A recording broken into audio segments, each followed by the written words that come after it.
So can you be on the board of a nonprofit and be staff too? I'm excited to break this one down. I get this question a lot. Let's get into it.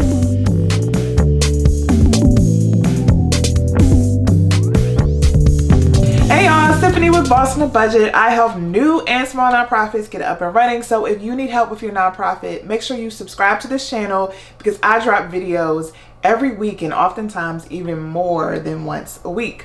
So I wanted to break down this question because it comes up a lot as comments in my videos, and I have addressed it in other videos, but I just wanted to have a specific one to just break this one all the way down for those who need help navigating how to handle a board, how to handle staff, and when you want board to do staff kind of things and you're new and you can't pay people yet, but then when you want to pay people, all of that kind of stuff.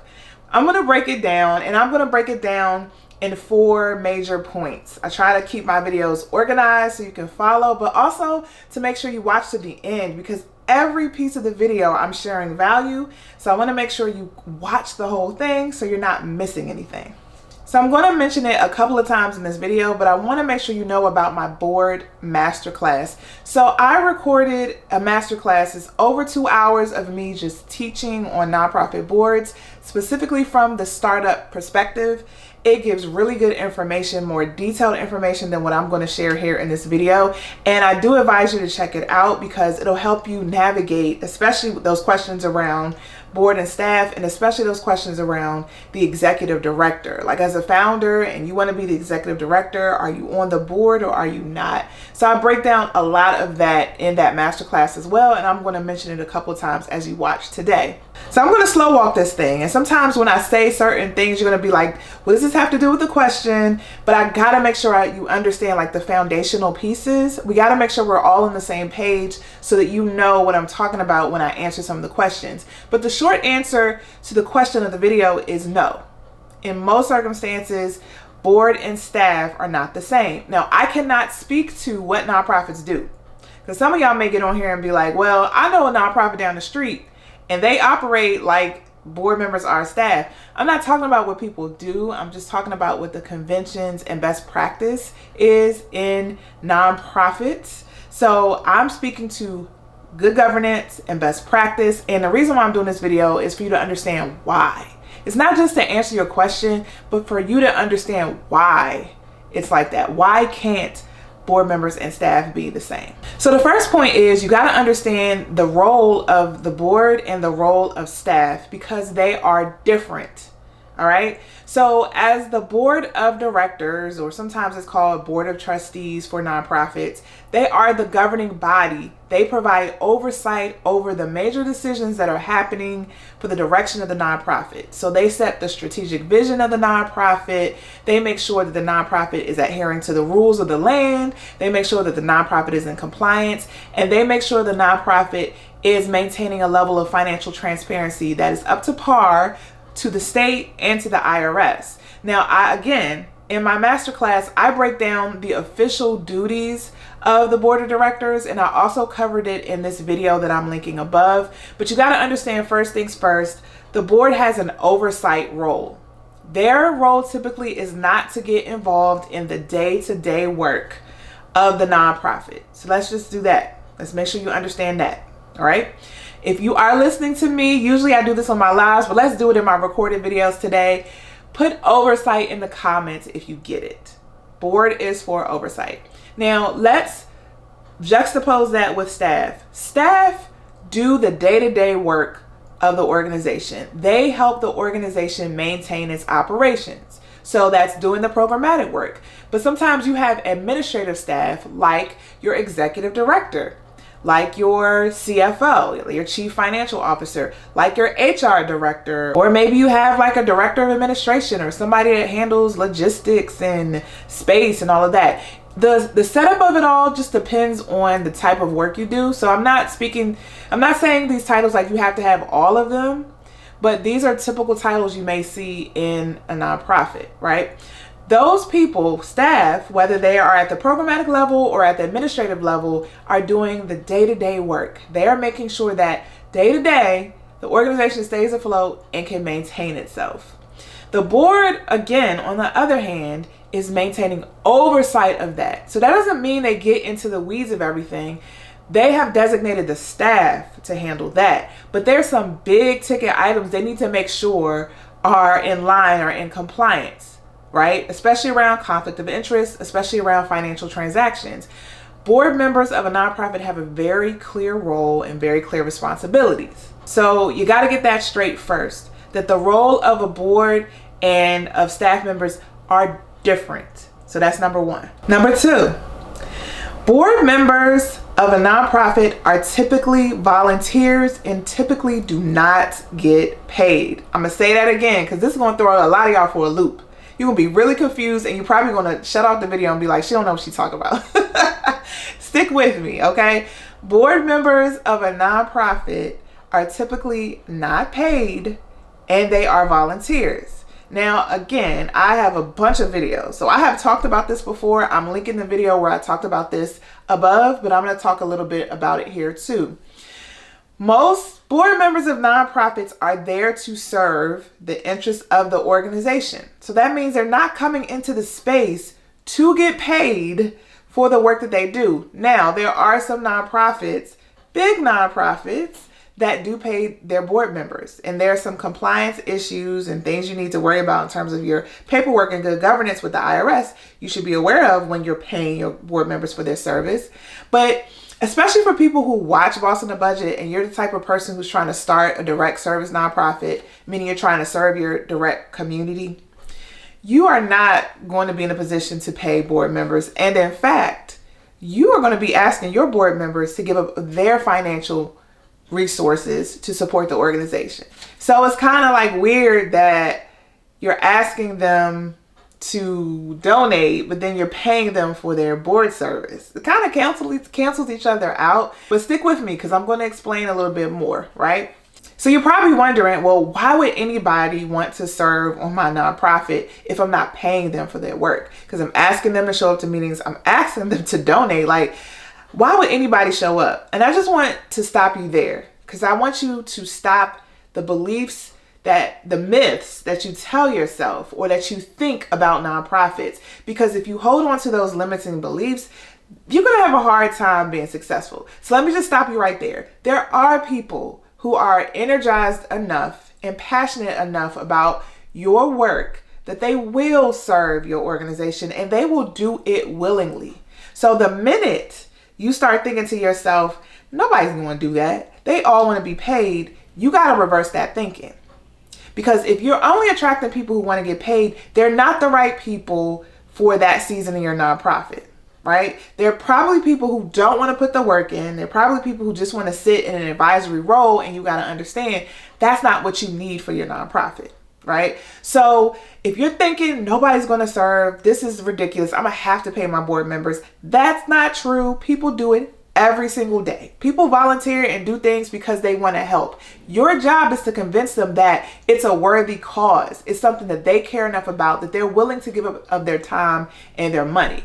So the issue isn't, well, why can't we just pay board members? That's so unfair. That's not the issue. The issue is probably how are you communicating the urgency of what you're doing? How are you communicating the importance of what you're doing so that people want to help and not get paid or have to get paid to do it? Now, this leads me to my third point, and I want to talk about a term that's called the working board. Because I know for some of y'all, you're still confused because you have board members right now who are serving in a staff-like role, right? So you have board members who are probably doing programmatic work, and they're serving on your board because they're people who care about what you do, but they also have a skill set to be able to serve your clients. And you're trying to get started, right? And so if they are volunteer, they're typically doing it on a volunteer basis. They're typically doing it because they want to see this organization grow and they want to invest, right? So there's a concept called the working board where the board members actually are doing some of the programmatic work of the organization, where typically they are in an oversight role. In the working board situation, there is a blend. It's a very, very fine line, right? And there's no perfect way to do this. It's kind of an art of how you do this well. But I'm going to say a couple things about this. First of all, when you are recruiting for your first board, you got to make sure you set the expectation that they're coming to work. You got to set the expectation that this is a startup. So we all got to put our work in. All got to put our sweat equity in. So again, like I said before, if people are coming to the table thinking that they're just serving in an advisory role and you are a startup, you're not attracting the right people or you're not setting the right expectation. And that's not to say that they can't serve in some capacity for your organization, but when it comes to your board, you need people who are ready to work, right? So the other thing I want to say about that is that you don't want to stay in the working board phase too long because you don't want those lines to be blurred. The reality is, if you don't have money to pay people to come on as staff, the reality is your board has to do a lot of the work, or people the board designates as volunteers may have to do the work. And I understand that. But I'll just say this. If your intention is to eventually have staff, then try to move in that direction as much as you can so that those lines don't get blurred, because when people join as staff, and then when people join as board, you want to make sure there's a line between what the board and the staff do. And I'm going to talk about that in my fourth point, right? But you just want to make sure that there is a path. There's a goal, right? But for some of y'all, you may never, ever have staff, and you may only, operate as volunteers. You may not have any intention of ever paying people. So your question may be, well, we'll always be a working board. Wouldn't we always be a working board if we're never going to pay people? And I would say yes, but don't forsake your role as the governing body. Because if you're serving as a working board, you got to understand you're playing two roles, which is why I started this video saying there's a difference between what the board does and what staff do. And so if you're doing operations, but you're in a board position, it gets murky. So if it was me, I would designate, even if I was all volunteer with my organization, I would designate people as volunteers over staff like operations to do the work. But I wouldn't necessarily have all my board serve all those programmatic roles, because it just gets messy. I understand that some people on the board may need to play both sides and do board and staff when you're all volunteer. But again, keep that limited and keep those lines clear, and make sure people understand when they're operating as a board member and when they're operating as a staff member. This leads me to my last point. When you are an established nonprofit, meaning you have staff on board, right? Congratulations, you're able to make enough money to be able to pay people. You just want to make sure that there's a line, there's a clear delineation between the board and the staff. This is a mistake that a lot of nonprofit founders make and founding boards make. When you're managing that transition where you're having staff do the work, you want to micromanage everything, right? You want to make sure everything's getting done, or you got to know every single detail of everything that's happening. You start interfering in decisions that have to deal with the operations of the nonprofit. And your role as a board is not to get involved in the weeds. Your role as a board is to provide oversight. Again, you need to drop that in the comments. Provide oversight. Oversight doesn't mean I'm over here, but I'm under here and in here. It doesn't mean that. It means that you're providing the overall vision and direction for the organization, and you're making sure that the organization is in compliance with the IRS and with the state. There are some high-level things you need to be concerned about. You need to be concerned about these high-level policies that I talked about in this last video that I recorded. I'm linking that above. There are so many things that board members have to be responsible for that they shouldn't be involved in the day-to-day. Now, this is how this connects. This is how it works. As staff, your chief person or chief officer on the staff side is usually the executive director, or sometimes they're called the CEO. That person has oversight over staff. They manage the day-to-day work. They manage the people who do the day-to-day work. The CEO or the executive director is the bridge between the organization and the staff and the board. So the executive director engages regularly with the board. They maintain a close relationship, and the board actually has oversight over the executive director's position. Now, you should notice, if you've watched me a couple of times, and if you don't understand this, you got to make sure you get my board masterclass, right? You need to just go ahead and purchase that masterclass. But the board has oversight over that position. And so that's their connection to the staff. And they still don't need to know all the ins and outs because the executive director got it. That's their job. That's their role. And you have to let them as a board handle it, right? But you need to make sure you maintain that line. And that's my last point. That once you do get to a point where there's a clear delineation between their staff over here and there's the board providing oversight, then keep that line clear. And don't let the board creep in too much into what the staff are doing. You got to give them the freedom to make decisions and to do things to help the organization run. Y'all, I tried to be as simple as possible in this video. I know that this stuff is complicated, and I know it's hard when you're just reading stuff on the internet for it to make sense for your situation. So I tried to give examples to make sure it's clear, and I hope it was. If you have questions, make sure you drop a comment below. And also, if you need help, make sure you go to www.bossinabudget.com.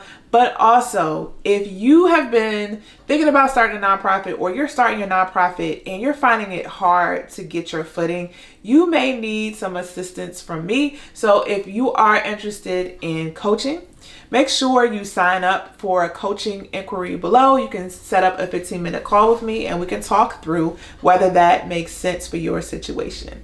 I look forward to hearing from you guys. Thank you so much for watching, and I will see you in the next video.